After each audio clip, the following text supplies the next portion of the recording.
I am become death, the destroyer of worlds. This statement was made by Oppenheimer, who first developed the atomic bomb after the first nuclear bomb test known as the Trinity Test. A genius physicist and the father of the nuclear bomb. However, paradoxically, Oppenheimer is the scientist who opposed the development of nuclear and hydrogen bombs.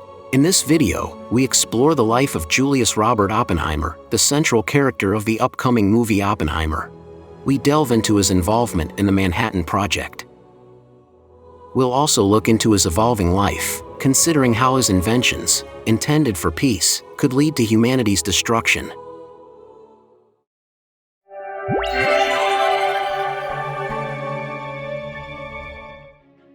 Born on April 22, 1904, in New York City, Oppenheimer grew up in a wealthy household due to his father's tailor shop business, raised under parents with a strong emphasis on education. Displaying brilliance from a young age, Oppenheimer entered Harvard University's chemistry department. He excelled, earning 1.5 times more credits than his peers and completing a 4-year bachelor's program in just 3 years with top honors. He advanced to the physics department at Cambridge, where he studied experimental physics. However, the field of experimental physics didn't resonate with him, leading to him struggling with nervous breakdowns and depression. He even showed signs of contemplating poisoning his supervisor, Patrick Blackett, during his studies at Cambridge. His precarious life took a significant turn when he moved to the University of Göttingen in Germany, where Niels Bohr was located, resulting in a notable transformation. At that time, the University of Göttingen was pioneering the study of theoretical quantum mechanics. Excelling in the theoretical realm, Oppenheimer obtained his doctoral degree in just 9 months, and achieved remarkable academic accomplishments, including publishing 17 papers. Upon returning to the United States, he continued his teaching career at the California Institute of Technology and UC Berkeley. During this period, he crossed paths with the eminent experimental physicist Ernest Lawrence. Subsequently, this connection led to their involvement in the Manhattan Project. During the Great Depression in the United States, he became immersed in socialist ideologies. His former lover, his wife, and even his younger brother Frank Oppenheimer had all held active leftist beliefs in the past. While Oppenheimer himself did not join the Communist Party, this background later contributed to his troubles during the Manhattan Project. In 1942, a letter from the physicist Leo Szilard, bearing Albert Einstein's signature, arrives before President Roosevelt of the United States. This letter contained the assertion of the feasibility of nuclear bombs, which had been deemed impossible at the time, and the argument that the United States should develop them before Nazi Germany does. Agreeing with this letter, President Roosevelt initiated the highly classified Manhattan Project, mobilizing a total of $2 billion, around 130,000 personnel, and numerous resources to develop nuclear weapons, under the command of Major General Leslie Groves.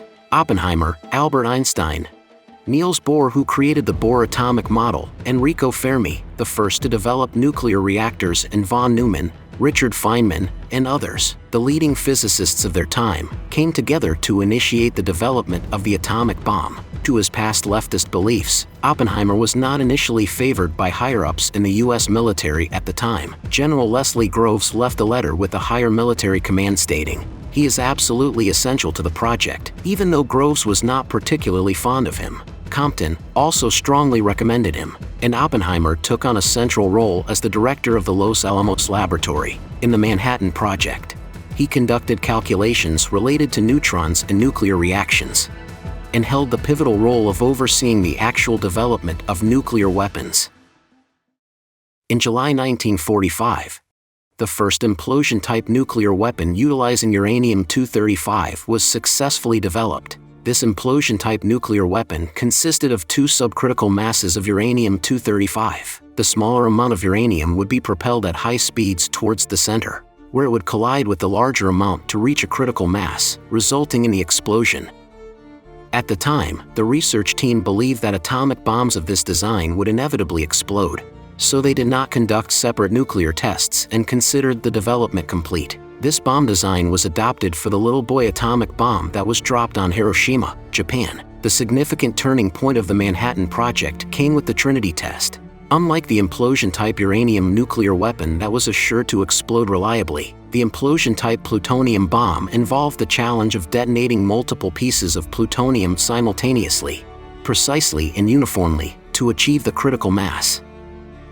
The sole purpose of the Trinity Test was to determine whether the explosive mechanism of the implosion-type bomb could successfully trigger a nuclear explosion.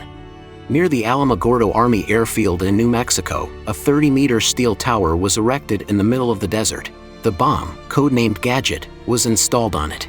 At 5:29:45 a.m. on July 16, 1945, the world's first atomic bomb exploded. The explosion was highly successful. The mushroom cloud rose up to 12 kilometers. An intense heat was felt even at the headquarters located 16 kilometers away. The explosion was visible from over 40 kilometers away, and shockwaves reached people located 160 kilometers away. While the experiment was successful, the consequences brought about by the power of the bomb were equally immense and staggering. After the success of the Trinity Test, Roosevelt considered bombing Germany first. However, with Germany's surrender prior to that, as the United States aimed for a swift end to the war while employing the 100 million dead policy and sought to persist in their resistance, Japan, causing ongoing loss of life and war damage, became the target of the world's first atomic bomb. On August 6, 1945, the uranium-235 implosion-type atomic bomb known as Little Boy was dropped on Hiroshima. Then, 3 days later on August 9, 1945, the plutonium implosion-type bomb Fat Man was dropped on Nagasaki.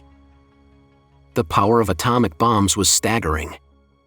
Just 6 days after the 2 atomic bombs were dropped, Japan declared unconditional surrender. In Hiroshima, a mushroom cloud towering up to 530 meters emerged, and an area of 12 square kilometers was completely devastated, resulting in around 80,000 immediate casualties. Additionally, hundreds of thousands of people died or were injured as a result of radiation fallout and aftereffects. The Fat Man bomb dropped on Nagasaki instantly destroyed 44% of the city's area. Approximately 35,000 people were killed instantly, with over 60,000 injured. Additionally, due to the aftereffects of the bombings, tens of thousands more died or suffered injuries. Upon learning of this news, Oppenheimer was profoundly shocked, realizing that the weapon he had developed for the sake of peace had instead indiscriminately killed hundreds of thousands of innocent civilians. Oppenheimer was burdened with immense guilt. This led him to adopt a more skeptical stance towards nuclear weapons. Afterward, he consistently opposed the development of hydrogen bombs and the large-scale production of atomic bombs. Having witnessed the horrors of indiscriminate mass-killing weaponry, he felt shame for the consequences of his actions and worked to prevent such suffering from occurring again. However, during the Cold War era, despite his consistent anti-nuclear stance, Oppenheimer found himself accused due to McCarthyism and his past with left-leaning ideologies. As a result, he was labeled a soft socialist and was forced out of all official positions. Director Christopher Nolan's movie Oppenheimer, releasing August 15, portrays J. Robert Oppenheimer, who played a central role during the Manhattan Project, and depicts his 2 facets, one as a key figure in the project, and another as someone haunted by guilt after the war, striving to prevent nuclear proliferation. With Nolan's characteristic grand scale and meticulous direction, the film aims to showcase these facets of Oppenheimer's life. By delving into the clash between patriotism and duty towards one's country, the moral and ethical principles of a scientist, and the evolving psyche of Oppenheimer against the backdrop of the historical context, viewers can immerse themselves more deeply in the movie.